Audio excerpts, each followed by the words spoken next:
He'd be best served by having someone, not just by the way of vice presidential nominee, but active surrogates who agree with him on his issues. Next on Newsmax Prime, Marco Rubio confirms what we reported late last week. He will not be Donald Trump's number two. Then, Ted Cruz is of two minds. First, he talks about getting back in the race, and then he talks down that prospect. A pair of primaries tonight to keep our eyes on, and a pair of noteworthy guests. First, Dr. Ron Paul on his past presidential campaigns and how they might apply to this 2016 campaign. Then Michael Reagan on his new book entitled Lessons My Father Taught Me. And of course, your calls and comments as this expanded edition of Newsmax Prime starts right now.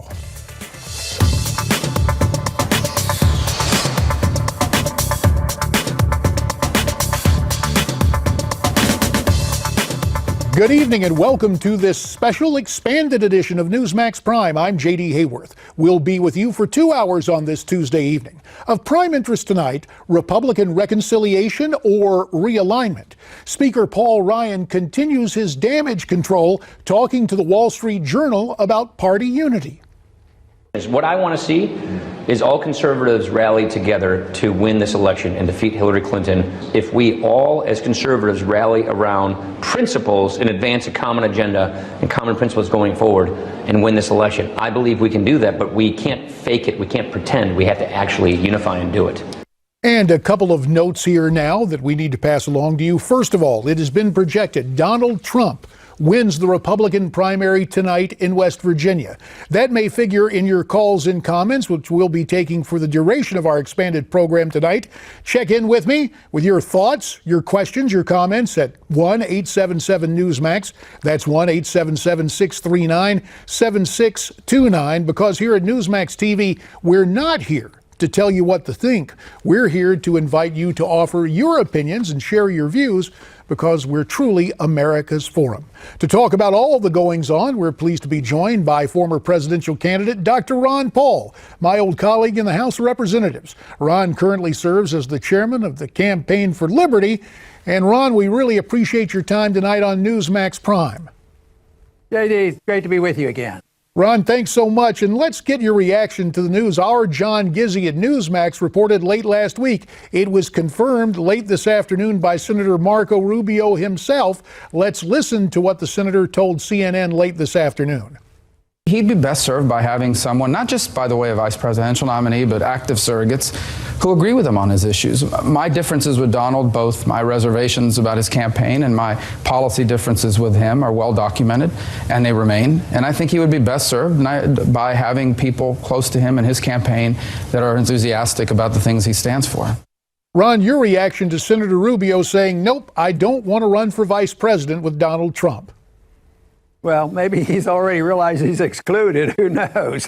But he may be making an important point. He may be thinking that it won't serve his political career. You know, he's a young guy, just been around. And if he suspects that Trump doesn't do as well as everybody thinks he might do, and as much as Trump wants to, then it might be in Rubio's best interest not to get involved. Ron, veteran GOP political consultant Mary Madeline is downplaying her current voter registration as a libertarian. Here's what she told our own Steve Malzberg here on Newsmax TV last night. I don't know what the hoo-ha's about. I re-registered as a libertarian, and I wasn't trying to make news or a statement, but I said I was never Hillary and always Liberty and provisional Trump. Provisional Trump. Now, Ron, you were the Libertarian nominee for president in 1988. Do you expect more Republicans to rediscover the Libertarians? I think they have evidence that that's happening already, more so this time than ever before because of the chaos, both in the Democrat Party and the Republican Party.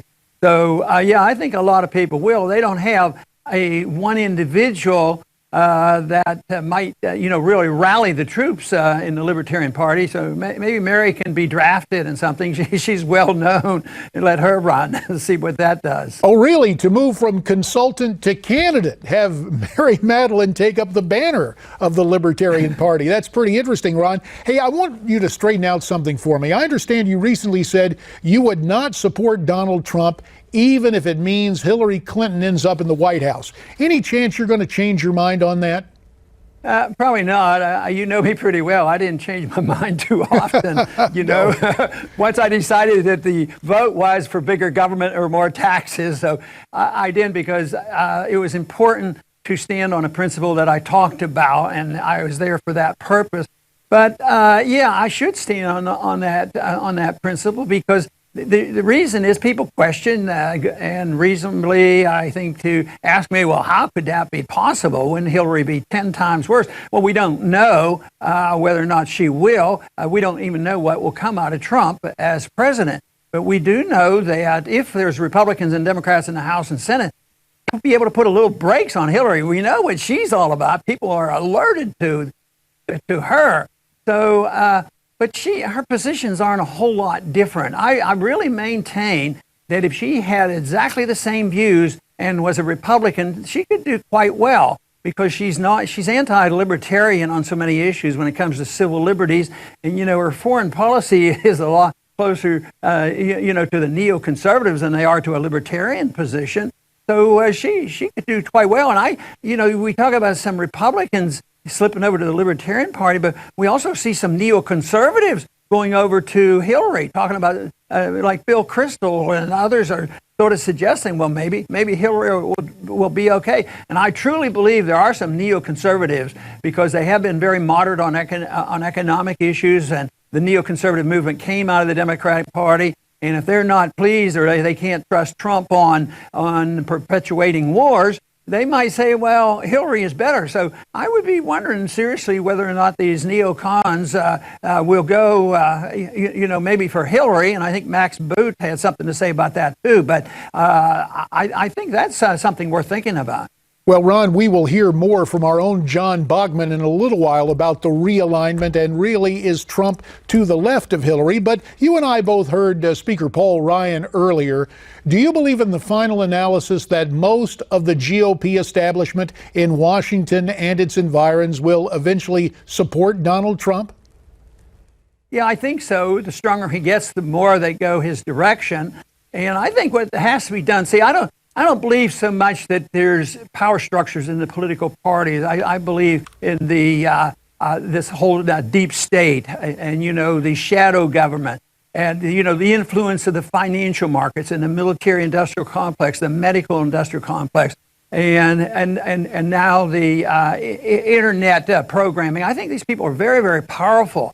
And I think they have influence in both parties. That's why it should shock most voters that Hillary can walk in and raise more money on Wall Street, just like Obama did. Obama wasn't hostile to Wall Street, so they're not for the little people. They're guilty of everything they charge Republicans against. So I think that is what is the real message right now, that there isn't a whole lot of difference. And if more people understand that the shadow government and the deep state is satisfied with and can control Trump, and already Trump has reached out to the deep state. His foreign policy shifts back and forth, and one time he sounded, terrible. He sounds like Ron Paul. He wants to bring the troops home. And the next time, I'd keep those troops in Afghanistan. We got to keep that thing going. And so he comes around and talks more establishment. And I think he's recognizing, too, that he has to satisfy this shadow government and the deep state if he wants to get ahead.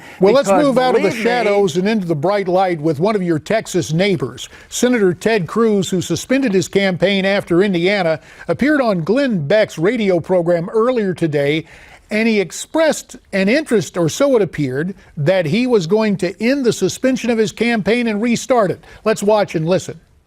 Well, I am not holding my breath. My assumption is that will not happen. But listen, let's be very clear. If there is a path to victory, we launched this campaign intending to win. The reason we suspended the race last week is with Indiana's loss, I didn't see a viable path to victory. If that changes, we will certainly respond accordingly. But Ron, then earlier this afternoon, as Ted resumed his duties in the Senate, he told a gaggle of reporters that he was not getting back in. Let's listen to his amended assessment.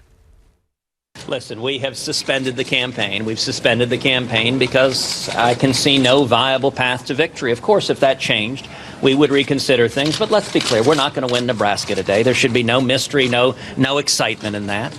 We've withdrawn from the campaign, and it's in the hands of the voters. Okay, so we finally heard the word withdrawn from the campaign. We know now West Virginia, Trump is projected as the winner. The polls in Nebraska will close in about an hour. I'm just kind of interested in this on again, off again, and what Ted Cruz had to say today. Well, I think maybe he, after 2 days of not having a lot of attention, maybe he wanted some attention. But, once Mitt Romney turned down the establishment approach and Bill Kristol saying, won't you be an independent candidate? And they turned it down. Maybe that's what's on Cruz's mind. He is argued, and I don't know this from personal experience, but they say he's not welcome back in the Senate, that he doesn't get along that well. Well, maybe he'll strike out his own steel, and maybe he'll run as an independent. But likelihood, not all that great, but I was just thinking about that when he was getting back in the news so quickly. Yeah. He didn't go away quietly, Well, so listen, he still wants to be around. And since we have you around tonight, Ron, people are calling in at 1-877-Newsmax. Let's go down to Summerville, South Carolina, down in the Low Country. That's where Susan is tonight. Susan, what do you make of what Ron Paul has to say this evening? Well, actually, I didn't call in to ask about that. Okay, I've been make your having statement. issues. People have been telling me different things. I'm just kind of concerned if Donald Trump gets to 1237, when they come to the RNC convention in July, can they still nominate somebody else? No, if he gets that number of delegates and it's all voted on, probably what will happen is the convention will make a move to make it unanimous, and Donald Trump would be the nominee. Ron Paul, 30 seconds to you to respond to Susan's concern about what may happen at the convention. Well, I don't think she should be too concerned. If he has the votes, it's going to be pretty hard. It would be suicidal. Of course, it looks like the Republican Party is on a suicidal trip anyway. But no, if he had the votes and was voted on, it's not going to be denied unless something more weird happens than has already happened. No, I would assume that if he gets those votes and have the delegates, he's going to be the nominee. But then this scurrying around, who's supporting him and what group's going to campaign against him? Will there be another candidate come in? Because, we talk a whole lot about the chaos in the Republican Party, but, there's still a lot of chaos in the Democratic Party, and maybe this whole thing about Hillary has not finished yet. That may get a lot different, too. Sure. And maybe, who knows, maybe Sanders will be the nominee. Well, we'll Wouldn't that see. be Listen, we're interesting? not finished yet, Ron. We'll ask you to stand by, and we'll ask you to call in with more of your calls at 1-877-Newsmax as we continue.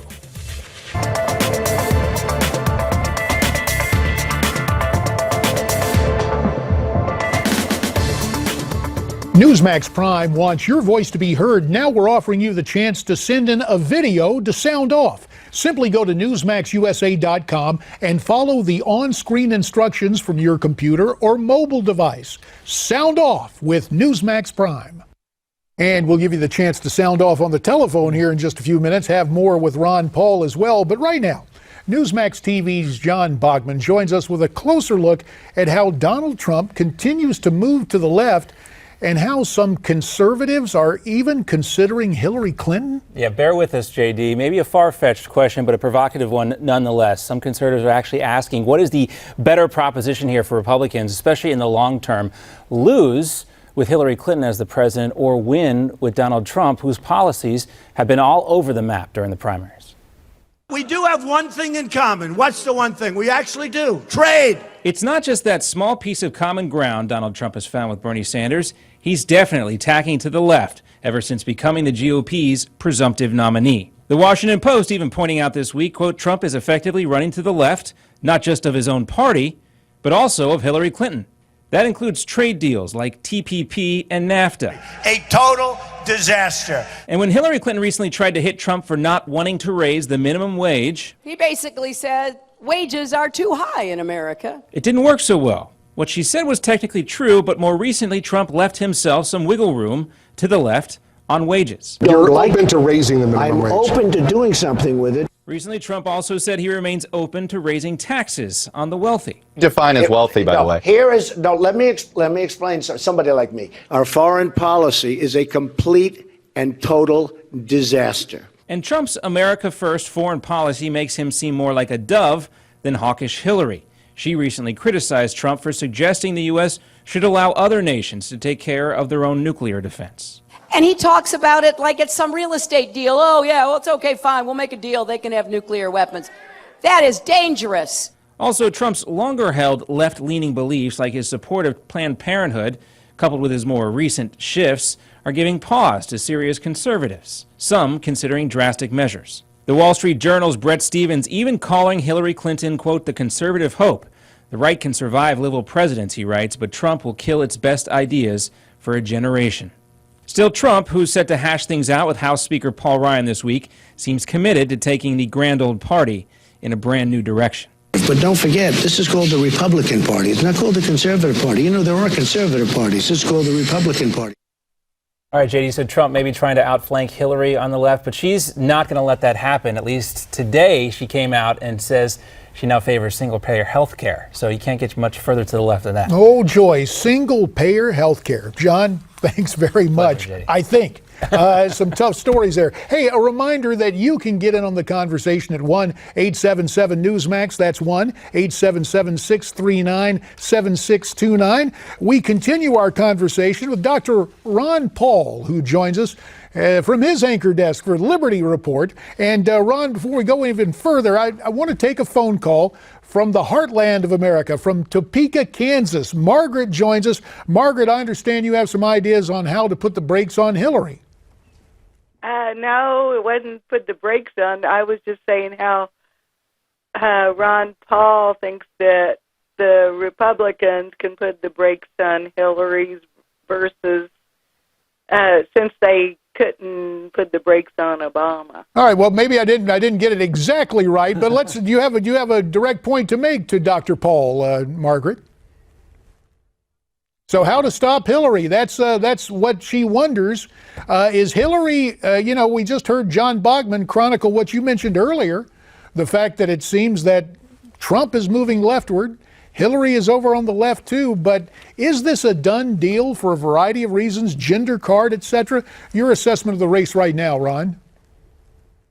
Well, I don't think he's really going liberal because, supporting tariffs, I wouldn't consider that a liberal idea. That's anti-liberal. He's against trade agreements or he wants to renegotiate them. But I'm against trade agreements too because I think it's big government. I always said I was the best free trader there is because I don't like tariffs at all. But he likes tariffs, so I don't think it's so easy to say because he wants to retalk trade and put on tariffs that is a liberal vote. But on military, he's not going so liberal. I mean, he came out this past week or so and strongly supported Obama on keeping these troops that were supposed to leave Afghanistan.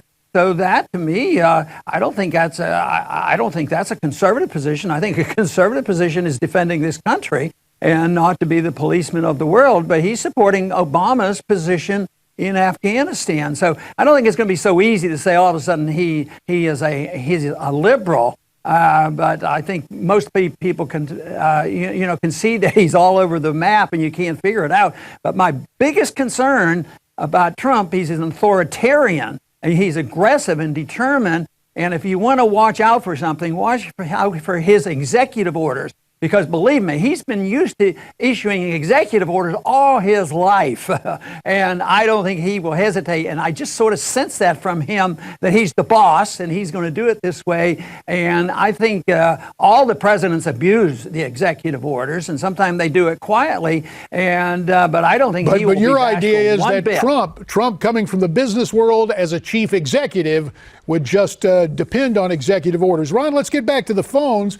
And another one of your Texas neighbors from Jasper, Texas. Let's welcome Anita to our broadcast. Anita, I understand that you pulled the lever for Ron Paul, at least on one occasion, correct? I absolutely did. I was a Ron Paul supporter and a Deborah Medina supporter.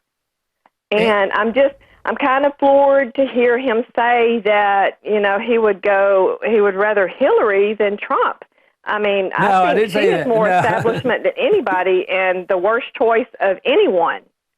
What about that? Well, let me Go ahead, Ron. Let me answer that. Because, no, I don't take the position I'd rather have Hillary. I don't want either one of them. And I'm in a category of a lot of people. I just don't think the world's going to fall apart faster with Hillary than with Trump, because I'm very fearful. Just like I said, he's an authoritarian. I have no idea what he'll do. I mean, some people love him because they say, well, you know what? He's one guy that'll drop a nuclear weapon. He's not bashful. He'll use nuclear weapons.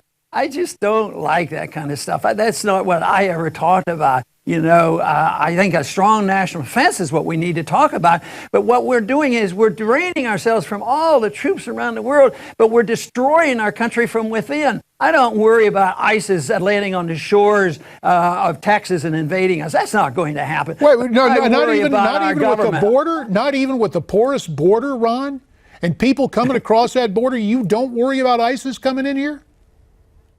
Anita, do you worry about ISIS? Anita? Yeah, I do. I worry about ISIS because I don't think we know why they want to come here, and there's a precise reason, and you've heard me say that, which always I antagonize and aggravates people, but that's been my theme from 9/11 on. They despise us because we occupy their territories. We've been bombing them, we've been killing them, and they hate our guts. That we just try to visualize what it would be like if China did to the United States what we do to the Middle East and the Arab countries. Let me ask the caller. We would be furious. Anita, do you agree? Let me ask Anita if she agrees with your statement about ISIS. And Anita, you're a Texan as well. Are you concerned that ISIS could come across our porous southern border? We've got about a minute left. I do like Trump's view on the borders. I think the main problem is all the other people coming over and taking over. I don't like that people can come over here and have children, and then those children are considered Americans and get, the benefits that we have that have been here, forever. Birthright citizenship, a direct contradiction of the 14th Amendment and the way it was introduced, Ron. I'll give you the last word, Ron. We got about 30 seconds. Okay, the point is, my position isn't that I don't care. I'm very concerned. That's why I want to stop it and explain to why we do have a threat from ISIS. It's a great danger.